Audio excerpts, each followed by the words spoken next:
Всем привет! Хотел бы рассказать о небольшой проблеме автомобиля Nissan Qashqai J10 2012 года выпуска. И кто имеет, может быть, сталкивался. Вот такой вот скрип в салоне при движении, если слышно.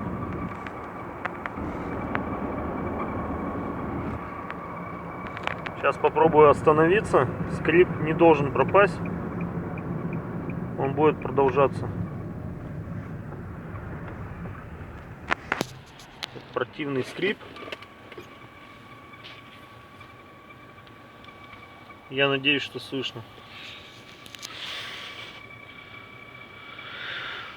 Причина довольно банальна и проста.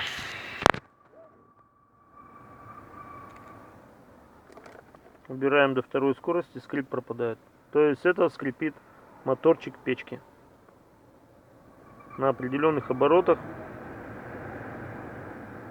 уже к 100 тысячам километров, он начинает скрипеть. То есть не пугайтесь, ничего страшного ни в подвеске, ни в двигателе, ни в подшипниках генератора, помпы. Этот скрип не оттуда, это скрип моторчика печки. Вот. На второй скорости работает идеально. Прибавляем, опять появляется. Все, всем спасибо. Кому было полезно, ставьте лайки.